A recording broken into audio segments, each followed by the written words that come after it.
It was on the first day of the new year that the announcement was made, almost simultaneously from 3 observatories, that the motion of the planet Neptune, the outermost of all the planets that wheel about the sun, had become very erratic.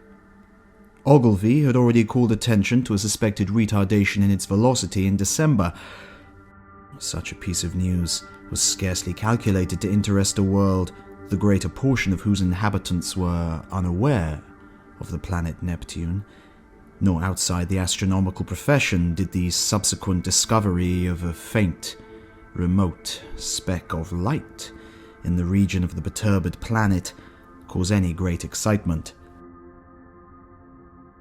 Scientific people, however, found the intelligence remarkable enough, even before it became known that the new body was rapidly growing, larger and brighter. That its motion was quite different from the orderly progress of the planets, and that the deflection of Neptune and its satellite was becoming now of an unprecedented kind.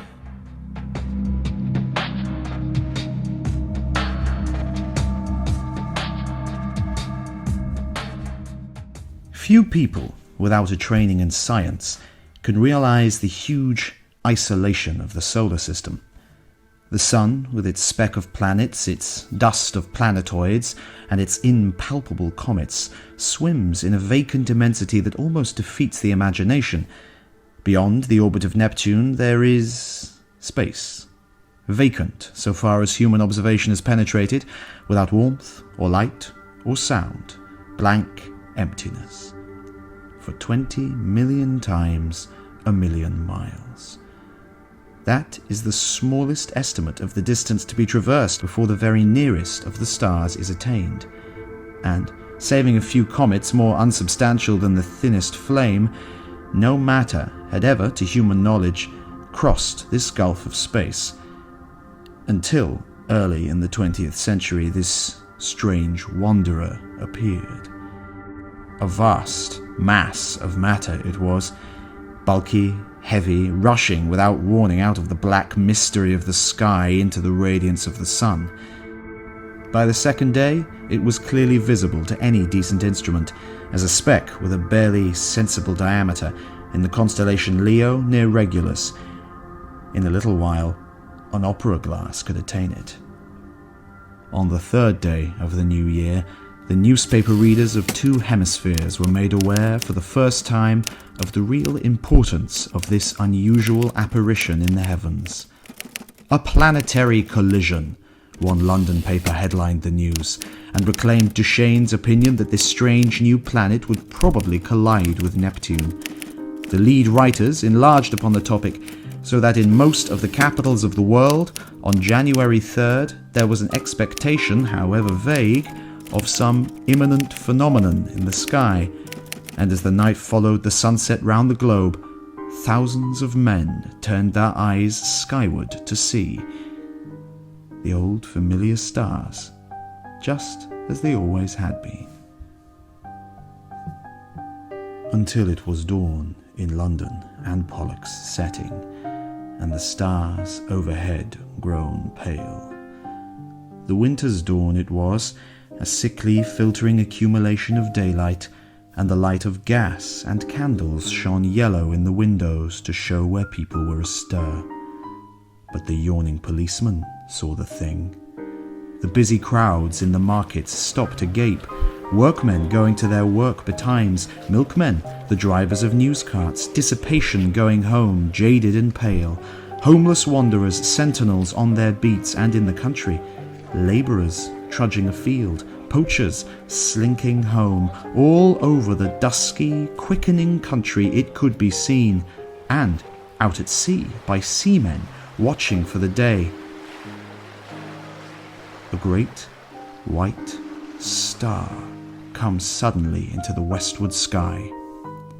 Brighter it was than any star in our skies, brighter than the evening star at its brightest. It still glowed out, white and large, no mere twinkling spot of light, but a small, round, clear, shining disk, an hour after the day had come. And where science has not reached, men stared and feared, telling one another of the wars and pestilences that are foreshadowed by these fiery signs in the heavens.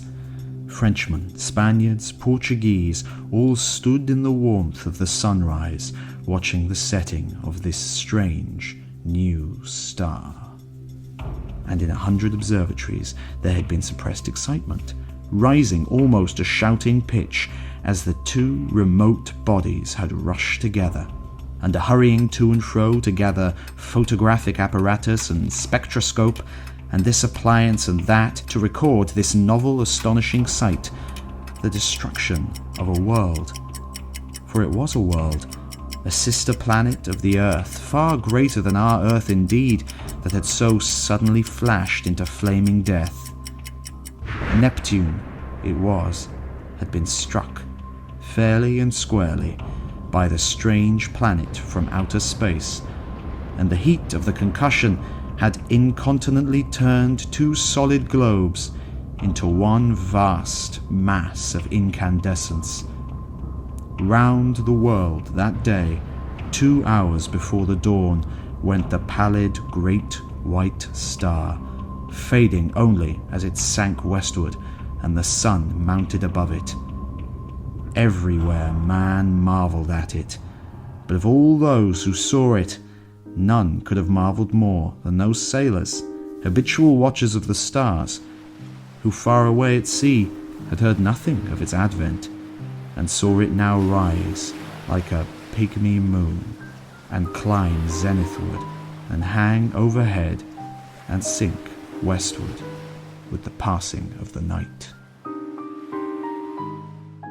And when next it rose over Europe, everywhere were crowds of watchers on hilly slopes, on house roofs, in open spaces, staring eastward for the rising of the great new star.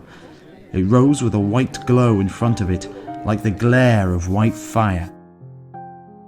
"It is larger," they cried. "It is brighter."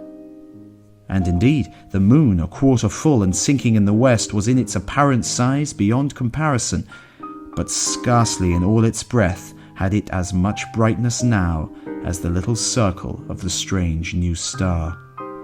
"It is brighter!" cried the people clustering in the streets.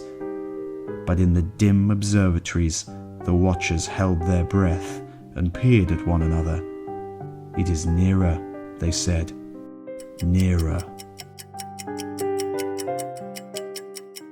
And voice after voice repeated, "It is nearer." And the clicking telegraph took that up, and it trembled along telephone wires, and in 1,000 cities grimy compositors fingered the type. "It is nearer." Men writing in offices, struck with a strange realization, flung down their pens. Men talking in 1,000 places suddenly came upon a grotesque possibility in those words. "It is nearer." It hurried along wakening streets. It was shouted down the frost-stilled ways of quiet villages. Men who had read those things from the throbbing tapes stood in yellow-lit doorways, shouting the news to the passer-by. "It is nearer." Pretty women, flushed and glittering, heard the news told jestingly between the dances, and feigned an intelligent interest they did not feel. Nearer, indeed! How curious! How very, very clever people must be to find out things like that. Lonely tramps faring through the wintry night murmured those words to comfort themselves, looking skyward. It has need to be nearer, for the night's as cold as charity. Don't seem much warmth from it, if it's nearer all the same. "What is a new star to me?" cried the weeping woman, kneeling beside her dead. The schoolboy, rising early for his examination work, puzzled it out for himself, with the great white star shining broad and bright through the frost flowers of his window. "Centrifugal, centripetal," he said, with his chin on his fist. stop a planet in its flight, rob it of its centrifugal force. What then? Do we come in the way? I wonder. The light of that day went the way of its brethren, and with the later watches of the frosty darkness rose the strange star again. And it was now so bright that the waxing moon seemed but a pale yellow ghost of itself, hanging huge in the sunset. In a South African city, a great man had married, and the streets were alight to welcome his return with his bride. Even the skies have illuminated, said the flatterer. Under Capricorn, two lovers, daring the wild beasts and evil spirits, for love of one another, crouched together in a cane brake where the fireflies hovered.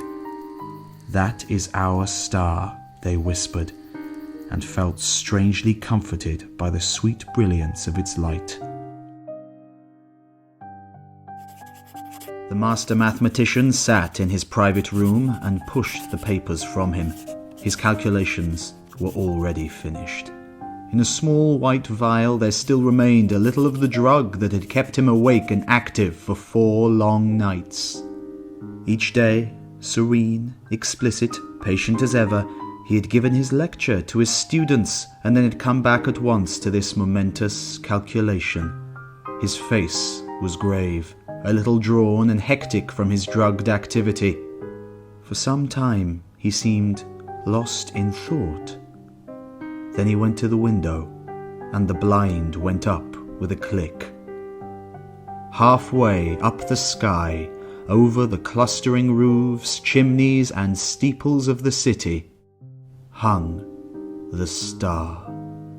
He looked at it as one might look into the eyes of a brave enemy. "You may kill me," he said after a silence, "but I can hold you, and all the universe for that matter, in the grip of this little brain. I would not change, even now." He looked at the little vial. "There will be no need of sleep again," he said. The next day at noon, punctual to the minute, he entered the lecture theatre, put his hat on the end of the table as his habit was, and carefully selected a large piece of chalk. It was a joke among his students that he could not lecture without that piece of chalk to fumble in his fingers, and once he had been stricken to impotence by their hiding his supply. He came and looked under his grey eyebrows at the rising tiers of young, fresh faces, and spoke with his accustomed, studied commonness of phrasing. "Circumstances have arisen. Circumstances beyond my control," he said and paused, "which will debar me from completing the course I had designed. It would seem, gentlemen, if I may put the thing clearly and briefly, that man has lived in vain." The students glanced at one another. Had they heard aright? Mad? Raised eyebrows and grinning lips there were, but 1 or 2 faces remained intent upon his calm, grey-fringed face.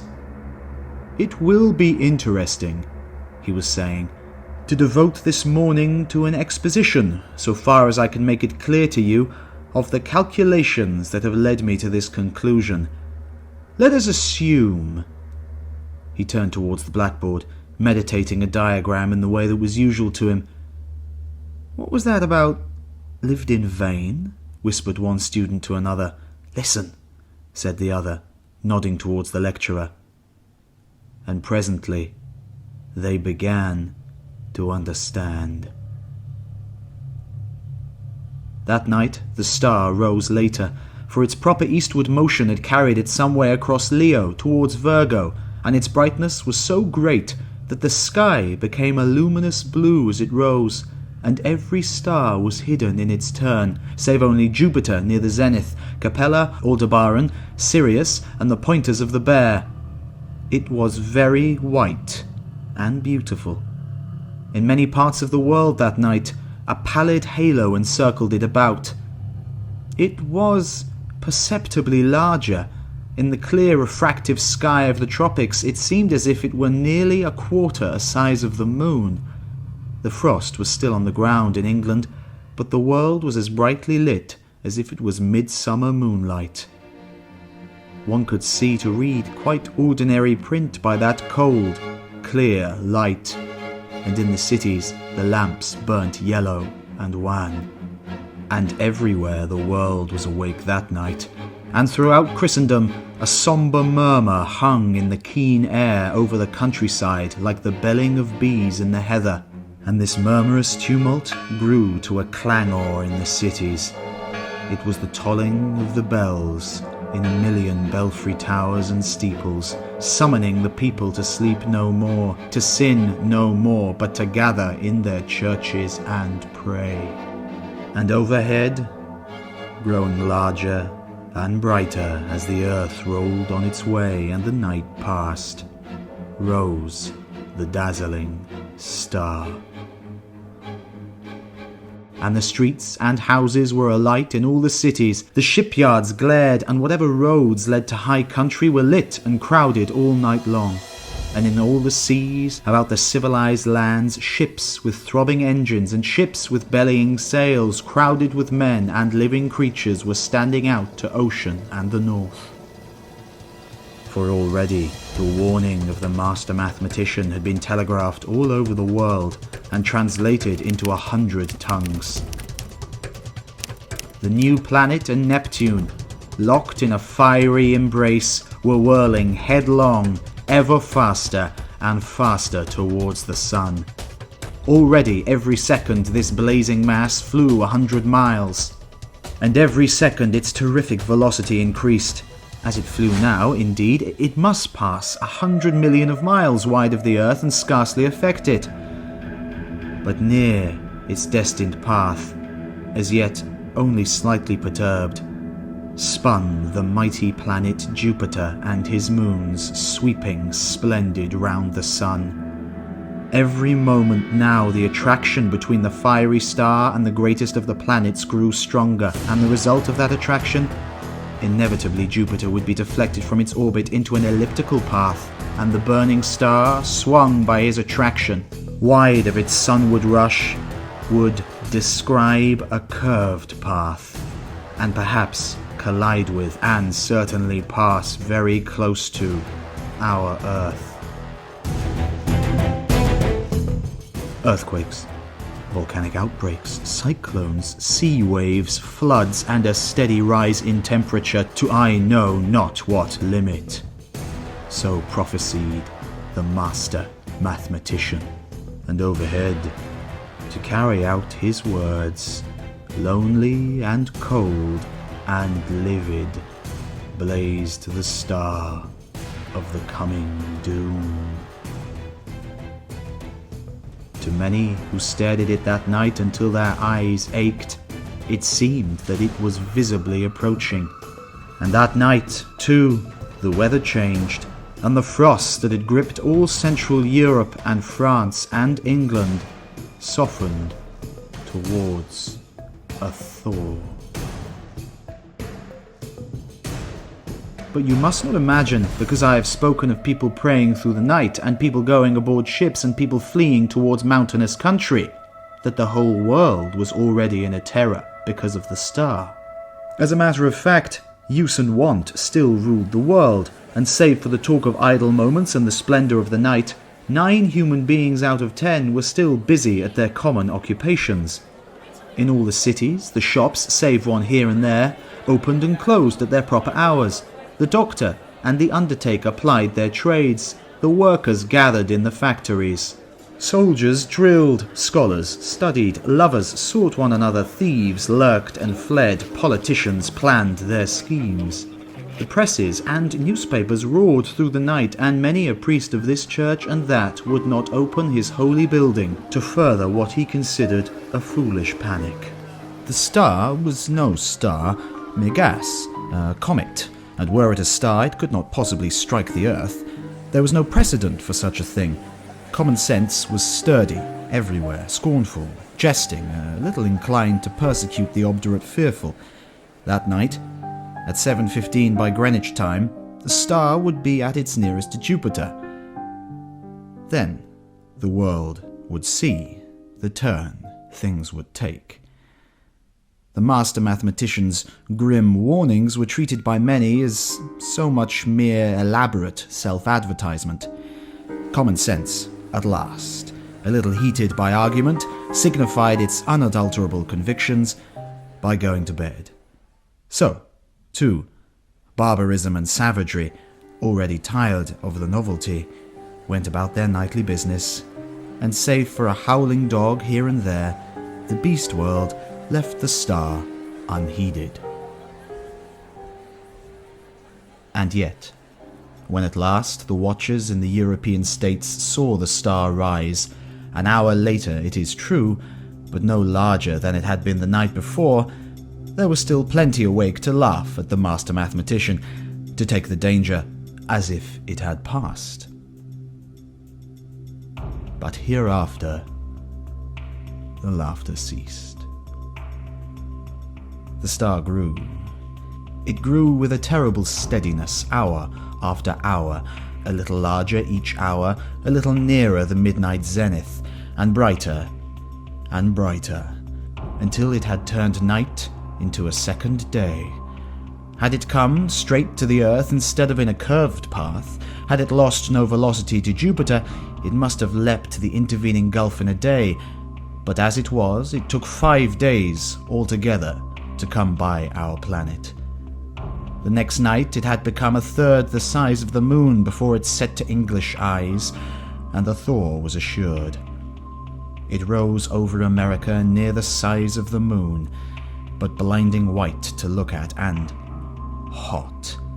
And a breath of hot wind blew now with its rising and gathering strength, and in Virginia and Brazil and down the St. Lawrence Valley it shone intermittently through a driving reek of thunderclouds, flickering violet lightning, and hail unprecedented. In Manitoba was a thaw and devastating floods, and upon all the mountains of the earth the snow and ice began to melt that night, and all the rivers coming out of high country flowed thick and turbid, and soon, in their upper reaches, with swirling trees and the bodies of beasts and men. They rose steadily in the ghostly brilliance, and came trickling over their banks at last, behind the flying population of their valleys. And along the coast of Argentina and up the South Atlantic the tides were higher than had ever been in the memory of man, and the storms drove the waters, in many cases scores of miles inland, drowning whole cities. And so great grew the heat during the night that the rising of the sun was like the coming of a shadow.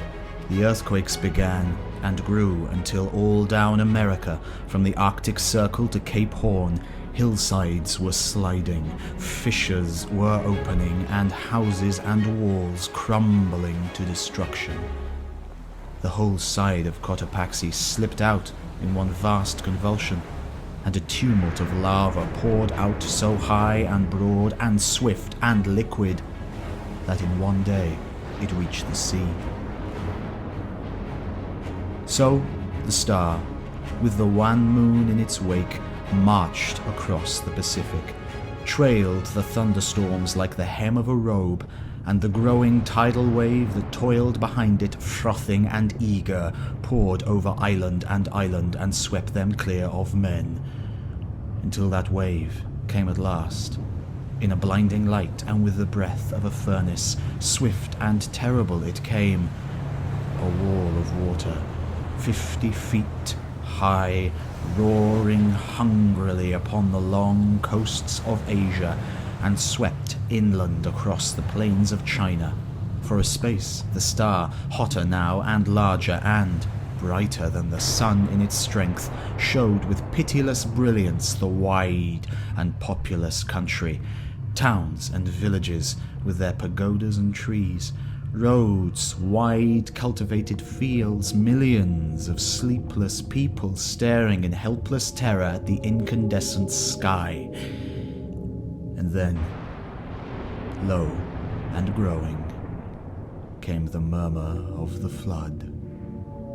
And thus it was with millions of men that night, a flight no whither, with limbs heavy with heat and breath fierce and scant, and the flood like a wall swift and white behind,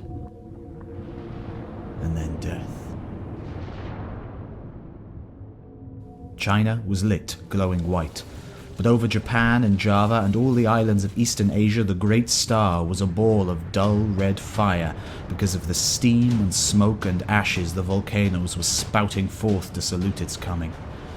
Above was the lava, hot gases and ash, and below the seething floods, and the whole earth swayed and rumbled with the earthquake shocks. Soon the immemorial snows of Tibet and the Himalaya were melting by 10 million deepening, converging channels upon the plains of Burma and Hindustan. The tangled summits of the Indian jungles were aflame in 1,000 places, and below, the hurrying waters around the stems were dark objects that still struggled feebly and reflected the blood-red tongues of fire. And in a rudderless confusion, a multitude of men and women fled down the broad riverways to that one last hope of men, the open sea.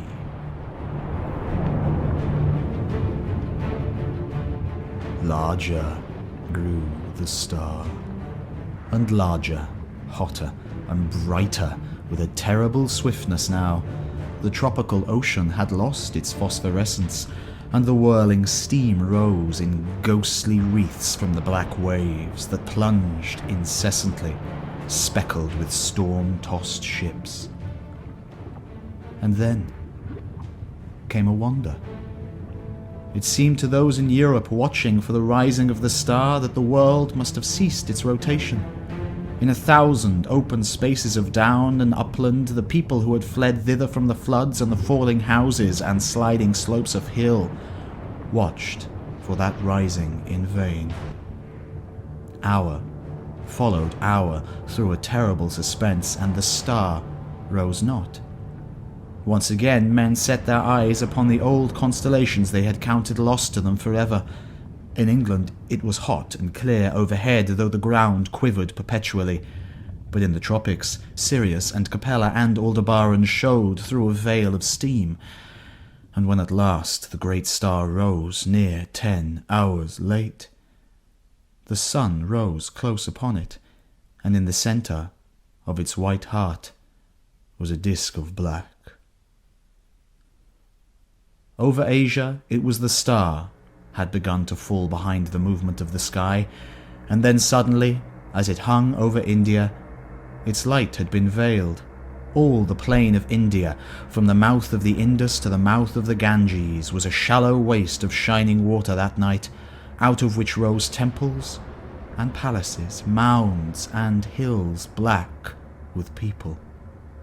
Every minaret was a clustering mass of people who fell one by one into the turbid waters as heat and terror overcame them.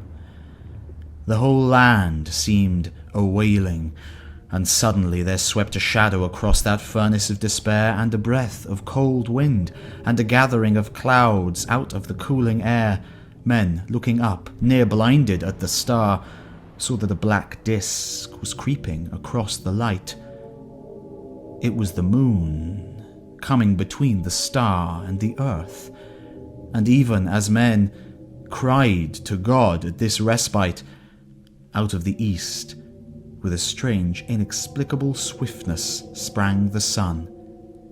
And then star, sun, and moon rushed together across the heavens. So it was that presently, to the European watchers, star and sun rose close upon each other, drove headlong for a space, and then slower, and at last came to rest. Star and sun merged into one glare of flame at the zenith of the sky. The moon no longer eclipsed the star, but was lost to sight in the brilliance of the sky. And though those who were still alive regarded it for the most part with that dull stupidity that hunger, fatigue, heat, and despair engender, there were still men who could perceive the meaning of these signs. Star and earth had been at their nearest, had swung about one another, and the star had passed. Already it was receding swifter and swifter in the last stage of its headlong journey downward into the sun. And then the clouds gathered, blotting out the vision of the sky. The thunder and lightning wove a garment round the world. All over the earth was such a downpour of rain as men had never before seen. And where the volcanoes flared red against the cloud canopy, there descended torrents of mud. Everywhere the waters were pouring off the land, leaving mud-silted ruins and the earth littered like a storm-worn beach with all that had floated, and the dead bodies of the men and brutes, its children. For days the water streamed off the land, sweeping away soil and trees and houses in the way, and piling huge dikes and scooping out titanic gullies over the countryside. Those were the days of darkness that followed the star and the heat. All through them, and for many weeks and months, the earthquakes continued. But the star had passed, and men, hunger-driven and gathering courage only slowly, might creep back to their ruined cities, buried granaries and sodden fields. Such few ships as had escaped the storms of that time came stunned and shattered and sounding their way cautiously through the new marks and shoals of once familiar ports. And as the storms subsided, men perceived that everywhere the days were hotter than of yore, and the sun larger, and the moon, shrunk to a third of its former size, took now 80 days between its new and new.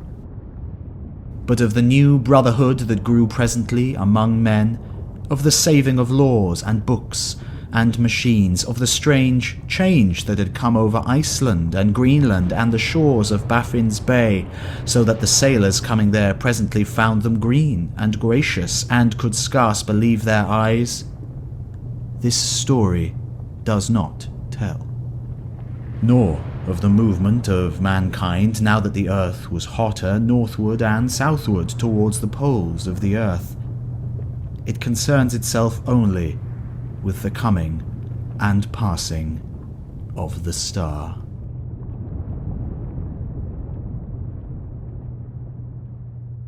The Martian astronomers, for there are astronomers on Mars, although they are very different beings from men, were naturally profoundly interested by these things.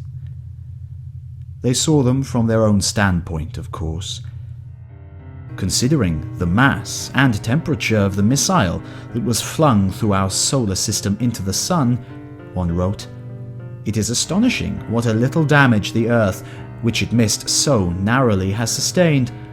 All the familiar continental markings and the masses of the seas remain intact, and indeed, the only difference seems to be a shrinkage of the white discoloration, supposed to be frozen water, round either pole, which only shows how small the vastest of human catastrophes may seem at a distance of a few million miles.